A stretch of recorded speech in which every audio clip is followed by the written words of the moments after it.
Partai Demokrat milik keluarganya Pak SBY dikudeta. Inilah judul berita yang menarik yang minggu kemarin beredar yang ternyata ada dua sisi melihatnya. Yang pertama, melaporkan bahwa seorang pejabat negara ingin mencaplok Partai Demokrat sebagai kendaraannya di tahun 2024. Dia dikatakan mempengaruhi mayoritas petinggi partai. Satu-satu petinggi Partai Demokrat disambanginya untuk mengatur strategi mengimpeach sang mayor. Lalu di satu sisi mengatakan, oh tidak, saya pejabat negara tidak pernah tutup pintu. Semua welcome, termasuk para pejabat petinggi Partai Demokrat yang ingin mengimpeach sang mayor. Jadi gerakan pemakzulan adalah usulan internal Partai Demokrat yang meminta saya menjadi penengah, menjadi pemimpin baru. Jadi ada dua versi. Yang satu sang jenderal yang ingin mencaplok untuk kendaraan 2024. Yang satu lagi info bahwa orang dalam Partai Demokrat lah yang ingin menyelamatkan Partai Demokrat perlu pemimpin baru. Bukan mayor tapi jenderal. Oke, kita coba sambungkan dengan cara bernegara yang ada dalam kepemimpinan di dalam sebuah negara. Kita buka sejarah sedikit.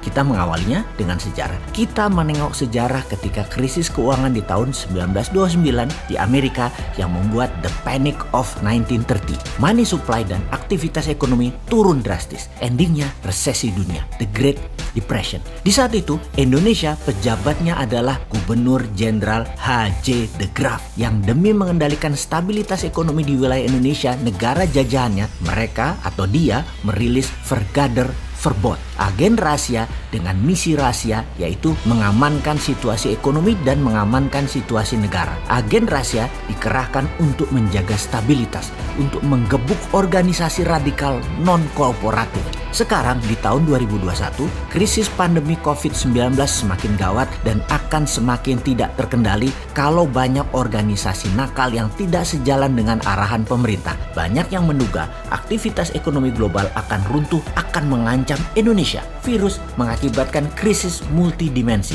Negara liberal demokrasi akan remuk, korban semakin banyak. Solusi the Panic of 1930 adalah Vergader Verbod, adalah sentralisme. Sama seperti halnya yang dilakukan oleh Tiongkok dalam protokol melawan COVID dan bisa jatuhnya ekonomi kalau tidak bisa dikelola dengan baik, adalah sentralisasi kekuatan terpusat solusinya. Alibaba dan Jack Ma aja disikat kok, apalagi Partai Demokrat.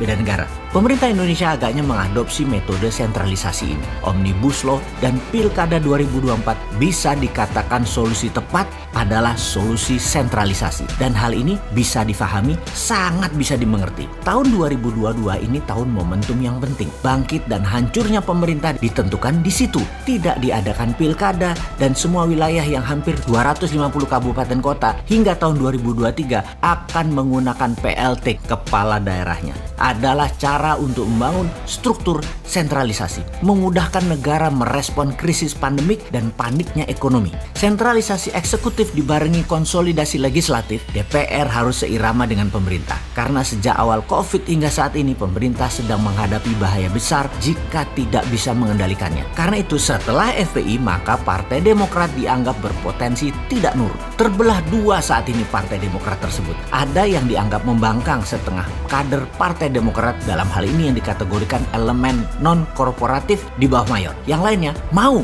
berkorporatif. Perlu pemimpin baru, yaitu sang jenderal. Yang terjadi saat ini adalah langkah sang jenderal mengakuisisi Partai Demokrat sebagai Vergader Verbod sebelum tahun 2022 demi keselamatan bangsa dan negara. Sebagaimana fakta lapangan saat ini, sebagai partai oposisi, kekuatan Partai Demokrat lebih kuat dibandingkan Gerindra di masa lalu. Tim Cyber Demokrat merger dengan kekuatan sayap kanan dan PKS memiliki potensi bikin gaduh di media sosial yang bisa mempengaruhi rencana sentralisasi, kendali ekonomi, dan kendali COVID menjadi tidak sesuai rencana besar pemerintah. Itu analisanya. Kekuatan partai yang tidak korporatif ini berbahaya tidak sebanding dengan state capacity. Itu analisa berikutnya. Saat krisis, banyak penguasa negara akan menggunakan hard power, darurat sipil, main gebuk untuk menghadapi gangguan keamanan dan krisis. Sesungguhnya percuma melawan pemerintah yang legitimate. Itu analisa berikutnya oleh pemerintah saat ini. Merapat ke pemerintah dan mengalihkan leadership dari Mayor Agus kepada Jenderal Muldoko adalah sikap yang cerdas. Itu pun adalah pendapat strategi bernegara sentralisasi. Kaum Sontoloyo bagaimana posisinya? Dalam strategi bernegara,